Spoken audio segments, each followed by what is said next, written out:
아버지 하나님, 주님 영광 받아 주시고 이 단에 서게 하신 하나님의 말씀을 아버지 온전히 그 목적을 따라 변화할 수 있는 종으로 삼아 주시옵시고, 연약한 심령이고 마른 뼈 같은 심령이나 하나님의 말씀으로 항상 살아 아버지 생기가 돋고 성령의 기도와 강구의 말씀에 따라서 항상 은혜를 덧입는 믿음의 교회요 사랑하는 우리 최 목사님과 함께 나아가는 영원의 하나님의 기뻐하심을 이루는 하나님 나라의 잔치를 이루어내는 산 예배로 인도하여 주시옵소서. 함께 하시는 주님께 찬양드리며 모든 것 주님 영광 받아 주시옵소서.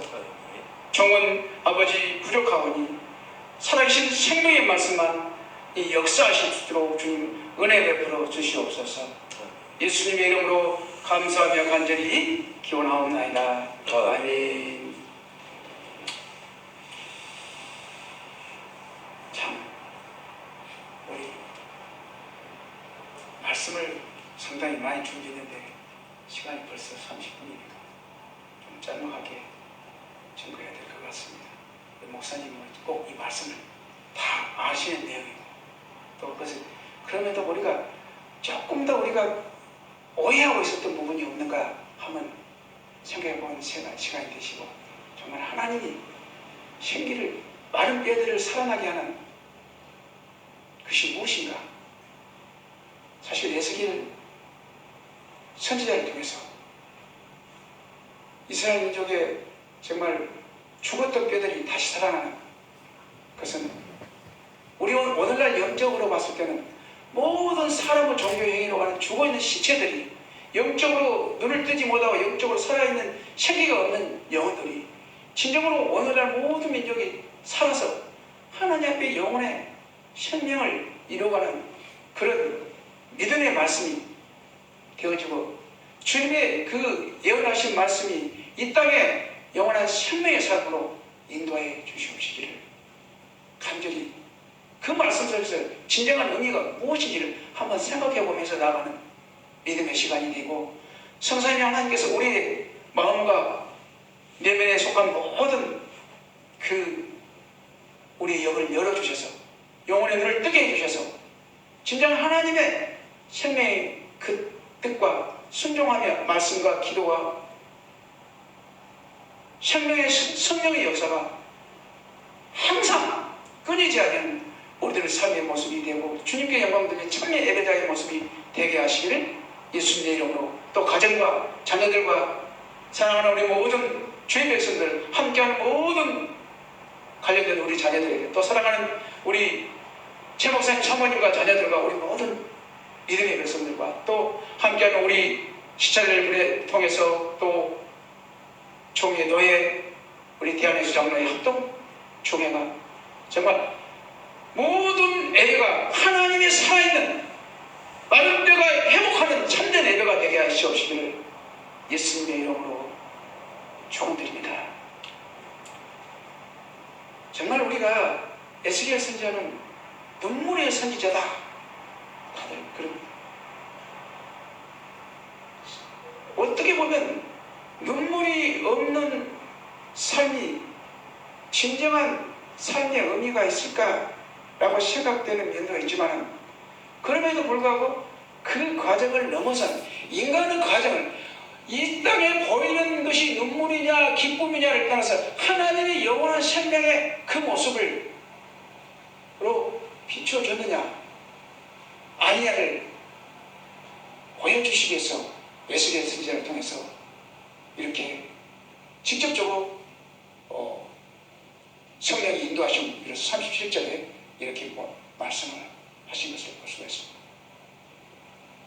에스겔 선지자는 사실 지금 제사장의 아들로서 바벨론으로 끌려가서 젊은 시절을 그발강가에서 노동을 하는 시기였습니다.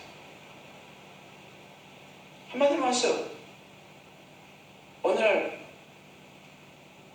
임금 없는, 돈 싹도 못 받는 그런 강제 노동을 하고 있다. 북한의 어떤 형편과 어찌 보면 비슷한 상황이 아니겠나 하는 생각도 오늘 갑자기 떠오르게 하시네요. 어쨌든 하나님은 모든 인류를 구원해 준 영원한 참 생명의 은혜를 주시고자 하는데도 불구하고 우리가 기도하지 아니하고 우리가 말씀 전도하지 아니하고 빚된 사명을 감당하지 못하면 영원히 죽을 수밖에 없다는 이 땅에 우리들의 삶의 현실을 그대로 보여주는 모습이 아니겠나 싶습니다. 그래서 우리가 지금 잠시 보기는 어떤 말씀과 생명의 삶으로 가는 것이 무엇인가 한번 생각해보고, 두 번째로 말씀을 전파하고 듣고 배우는 삶에 어떤 생명의 은혜가 넘친가, 또 성령 안에서 기도하는 것으로 생명의 우리 모든 사역이 구심점이 아니겠냐라는 증거가, 세 번째로 마지막으로 말씀과 성령이 함께 역사하실 때 생명을 살린다는 것입니다. 말씀은 말씀 그대로 말씀으로 선지를 창조하셨지만, 예수님께서 성자이신 예수님께서 말씀을 창조하셨지만 말씀만으로는 생명이 존재하지 활동하지 아니한다는 것을 이 에스겔 선지자를 통해서 보여주신 것이다라는 것입니다. 그래서 말씀과 성령이 함께 역사하실 때 생명을 살린다는 그 세 번째 세 가지 패러그래프를 가지고 잠시 좀 길게 좀 짧게 요약해서 한번 은혜를 나눠보고자 합니다. 먼저 7절 8절을 보시면 에스겔 선지자가 하나님 말씀에 순종하여 하나님 말씀을 대언하는 과정이 나오죠. 이에 내가 하나님의 명을 쫓아 대언하니 소리가 나고 움직이며 이 뼈 저 뼈가 들어맞아서 뼈들이 서로 연락하더라. 지금 그래서 그 생명이 움직이는 과정이 아니라 몸이 육신의 뼈들이 움직이는 과정을 말하고 있습니다. 지금. 그래서 또 내가 보니 그 뼈에 힘줄이 생기고 살이 오르고 그 뼈에 가죽이 덮이나 그 속에는 생기는 없더라라는 것입니다. 참으로 핵심적인 말씀인 것입니다. 그러니까 말씀을 전파하니 그 말씀을 듣는 많은 뼈들이 전부 제자리를 찾아가고 있다는 육신의 어떤 그 회복을 얘기하는 과정을 말하고 있고요. 또 그래서 하나님께서 육신의 회복도 온전한 회복이 안 되기 때문에 하나님께서 또 살을 돋우시고 힘줄을 넣으시고 가죽을 덮어서 완전한 본래의 사람을 갖추도록 하셨다라는 것이 오늘 말씀입니다. 그런데 이 몸이 살았다고 해서 그것이 사람이었냐라는 것입니다. 그렇지 않았다는 거예요. 죽은 시체였다는 거예요.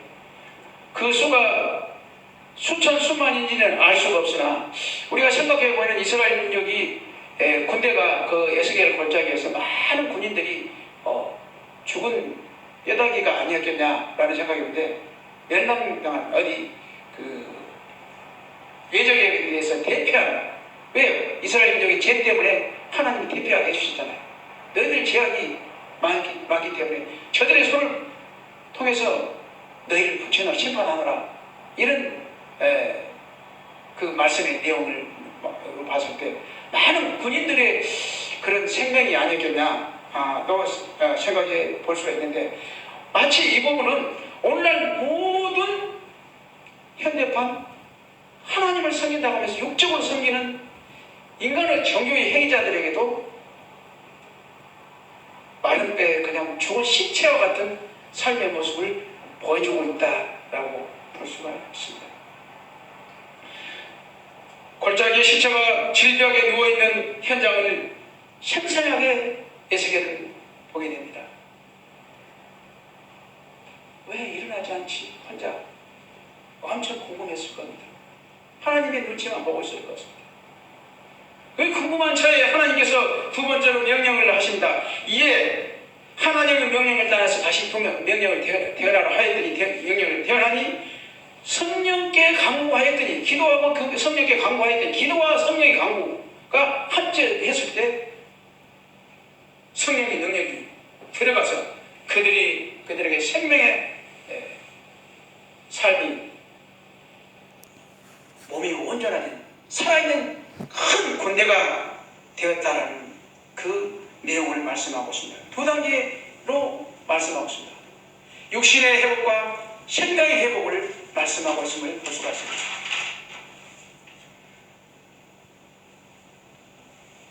그렇습니다. 말씀을 통해서 형태를 갖추려고 육체의 모습은 복원되었으나 그들은 일어나게 한다는 이르지 못했다는 것입니다. 드디어 성령께서 에스겔의 기도를 통해서 역사하실 때 질비하던 신체들이 벌떡벌떡 일어나서 다시 살아 움직이는 군대가 되었다는 것입니다. 여기서 분명한 사실은 말씀만으로는 생명을 온전히 살릴 수 없다는 것입니다. 말씀이 엄청 많이 하고 우리가 얘기하다 보면 저희 주위에도 막 성경 말씀 막 줄줄 외워가지고 사람이 그거는 이런 말씀에 비해서 이게 아니라고 이렇게 따지는 사람이 있어요. 젊은 사람들, 요와 정인들이나 이런 분들이 또 성경 그런 문제를 가지고 많이 성경의 그 이치에 말씀하신 그 이치에 그걸 꼭 그 부분만 가지고 그 인간의 자기 생각을 개입해서 이건 아니지 않냐고 그렇게 판단하는 분들이 우리 중에 많이 가끔 볼 수가 있습니다. 그런데 거기에는 말씀하는 생명이 없다는 것을 말씀해 주고 있습니다. 또한 성령만으로는 생명을 살기를 온전히 하지만 말씀이 없이 성령 사역만이 성령이 모든 걸 다 물론 지금 오순절이나 교회나 이런 분들은 그냥 성령 하면서 막 이렇게 하는데 그건 사실은 한쪽으로 치우친 약간 하나님이 원하시는 올바른 건강한 모습이 아니라는 것을 볼 수도 있습니다. 말씀이 그 기본 작업을 하시면 성령이 그들을 일으키시지만 성령으로 스스로 모든 일을 다 할 수가 없다는 것입니다. 그러므로 말씀과 성령이 함께 하실 때 생명을 온전히 살리셨다라는 것입니다. 다시 말해서 말씀과 성령이 우리가 함께 할 때 최목사님과 함께 기도하고 말씀 기도하고 기도하고 성령의 사역을 강구하고 우리가 기도하고 우리가 대언하고 또 하나님의 뜻을 이루어갈 때 성령이 그 일들을 발걸음 일어나갔을 때 거기에 하나님의 역사하심이 생기의 사역이 우리를 향하신 하나님의 빛된 사역이 드러나게 되어 있다는 것입니다. 어떻게 보면 말씀과 성령이 함께 하실 때 성령의 역사를 이루신다는 건데 또 이 부분을 자칫 잘못 언급하면 신학적인 그 논쟁에 들어갈 수도 있습니다. 무슨 말이냐면 말씀은 단독으로 아무것도 못하는가? 하는 말입니다. 성경 말씀 그 자체가 살았고 능력이 있다고 그랬는데 단독으로 못 하신단 말인가? 성경 말씀 그만큼 불하지 않는가? 하는 질문을 불러일으킬 수 있습니다. 또 하나 성령은 스스로 모든 일을 가능하게 할 수 있지 못한단 말인가? 꼭 말씀이 있어야 되는가? 말씀이 없이는 성령도 불안하다는 말인가? 하는 말씀입니다. 또 다른 하나는 말씀과 성령의 관계는 과연 어떤 건데? 이런 질문을 계속 던질 수가 있습니다. 그러나 신학적으로 명확한 정의나 설명이 불가한 가운데 신비에 가까운 그 질문들이 이 부분에 포함되어 있다는 것입니다. 성경은 하나님 말씀이요 성령도 하나님 말씀이라고 성경 말씀하십니다. 오늘 우리 구약 39권 신약 27쪽 이 하나님의 정황구한 하나님의 말씀은 성령이 역사하신 거 우리가 내주하신 하나님의 그 믿음에 있지 않냐면 살아 역사하지 못한다는 것입니다. 말씀이 그대로 책 속에 있을 뿐이지 이 말씀이 우리 속에 우리 영혼에 우리 내면에 아무리 오시려고 해도 오실 수 없다는 있다는 것입니다. 그래서 몸 밖에서 두드는 예수님의 삶이, 영적인 삶이